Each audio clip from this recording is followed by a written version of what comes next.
Everyone, good morning. আবারও স্বাগত আমার একটি নতুন ভিডিওতে। আশা করি সকলে খুব ভালো আছেন আর সুস্থ আছেন, আর আমরাও বেশ ভালো আছি। আজ হলো শনিবার আর এখন বাজে ওই সকাল 10টা মতো। এখন থেকেই আজকের ব্লগটি আমি শুরু করছি। আশা করছি আজকের ব্লগটি আপনাদের ভালো লেগে থাকবে। এখন না ব্লগটা শুরু করতে একটু দেরি হয়ে যাচ্ছে, কারণ আপনাদেরকে তো কালকে ভিডিওতে বলেছি এখন আমাদের ধান সেদ্ধ হচ্ছে। তো সেই কারণেই মা তো বাড়িতে মানে সকাল টাইমটা দিতে পারছে না টাইম, তো সেই কারণে একটু দেরি হচ্ছে, মা একটু আসতে দেরি হচ্ছে, তাহলে সবটা আমাকে সামালতে হচ্ছে। আবার সোনা মা আছে, বাচ্চা ছেলে নিয়ে সবটা সামালা মানে যাদের বাচ্চা ছেলে আছে তারা তো জানেনি। তো এই জন্যই মানে ভিডিওটা অন করতে একটু দেরি হচ্ছে। আবার মানে এই ভিডিও করা, কাজ করা, বাচ্চা সামলানো সবটা মানে একসাথে আমি আর পেরে উঠছি না।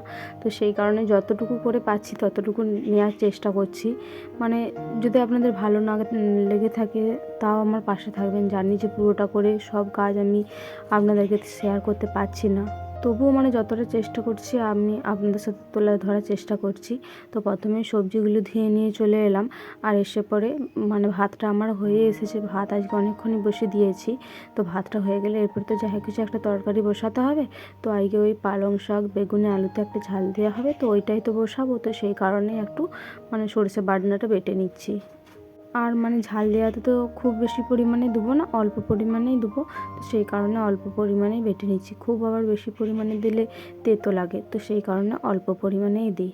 ওই যে প্রথমে একটু বাটা হয়েছিল ওটা তুলে রেখে দিয়েছি। একসাথে বাটতে গেলে না আমার পুরো শিলটা মানে একবারে লেপালেপির মতো অবস্থা হয়ে যায়।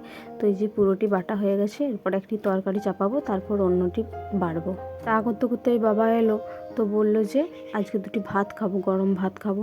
তো বাবা প্রতিদিনই ভাত খেয়ে থাকে, তো সেই কারণে ভাবলাম কী দিয়ে ভাত দেবো, কারণ আজকে না আলুটা একটু বাড়ন্তই ছিল, বললো একটু পরে এনে দেবো, দাদা বলল।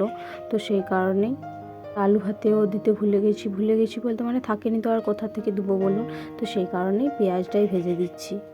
প্রথমে জিরে আর কাঁচা লঙ্কা ফোড়ন দিয়েছিলাম, তো তারপর পেঁয়াজগুলো দিয়ে দিয়েছিলাম, আর অল্প পরিমাণে নুন আর হলুদ দিয়েছিলাম। তো এটা না মানে কালকের কিছু একটা হয়েছিল, তো ওইটার পোড়া তেলটাই ছিল, ওই পোড়া তেলটাই দিলাম। তো সেই কারণেই একটু মানে তেলটা একটু বেশিই লাগছে।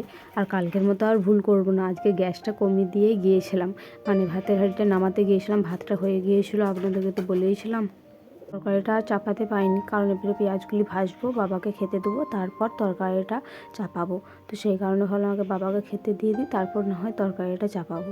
আর এই যে দেখুন আমার পেঁয়াজটি না ভাজা ভাজা হয়েই এসেছে, তো প্রায় হয়েই গেছে। তো এরপর বন্ধ করে দেবো, আর বেশি ভাজবো না, আবার তেতো লাগবে। আর এই যে অফ করে দিয়েছি। তারপরেও দেখবেন একটা জিনিস, মানে আপনারা ভাববেন হয়তো অন আছে, দেখুন কি সুন্দর মানে তেলগুলো ফুটু ফুটু ফুটু ফুটু লাগছে। আর এখন মিনিমাম বাজবে ওই 11:30 12টা মতো। তো সোনা মায়ের একটি পার্সেল এসেছে। তো এই মানে এই পার্সেলের ভিডিওটি আপনাদেরকে তো না হয় একটা ছোট ভিডিওতেই দেখিয়ে দেবো যে কী এসেছে বা কেমন এসেছে। আপনারা মানে কমেন্ট করে জানাবেন তো কী এসেছে, যদি কেউ বুঝে থাকেন বা জেনে থাকেন।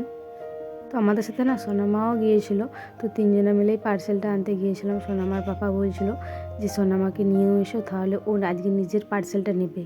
তারপরে সোনামাকে চান করাতে চলে এসেছি। তো আজ মা বাড়িতে আছে। ওই যে কালকে দেখাচ্ছিলাম না জেসিবি করে এখন চারধারটা করছে, মানে ওই পাইপ লাইন হবে বলে, তো মাদের দিকটাতেও ওই সব করছে, কাজ চলছে।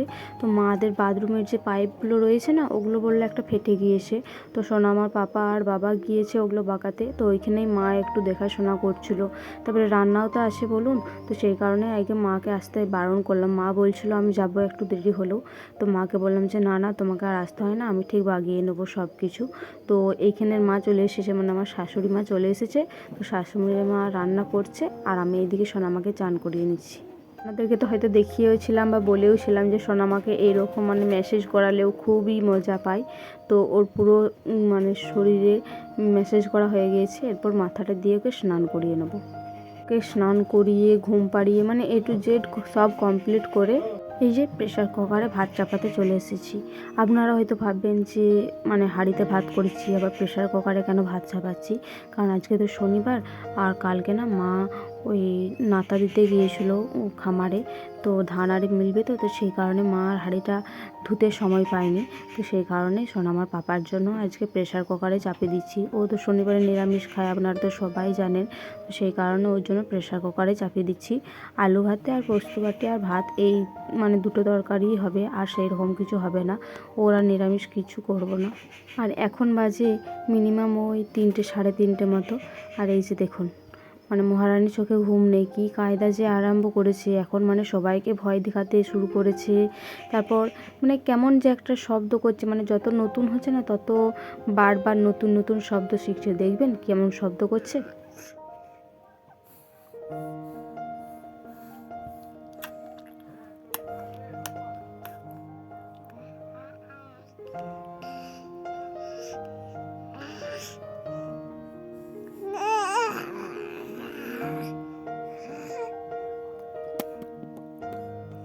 এমনি করে দাও তো। আর এতটাই দুষ্টু, মানে এই যখনই ভিডিওটা অন করছি তখনই চুপ করে যাচ্ছে, আর যখনই ভিডিওটা অফ করছি তখনই করছে। তো জানি না নতুন নতুন যত রকমের কায়দা শিখছে, যত রকমের মানে কায়দা কানুন সব কিছু। আর আমি মানে ওই রকম করলে না আমার দিকে তাকিয়ে তাকিয়ে আরোই হাসছে। তো সেই কারণে আমারও বেশ মজা লাগছিলো, আর ভাবলাম আপনাদের সাথেও শেয়ার করি, আপনারাও যাতে দেখে খুশি হন। আপনারা দেখলেন তো ভিডিওটি অন করেছিলাম তখন আর কোনো রকম শব্দ করেনি।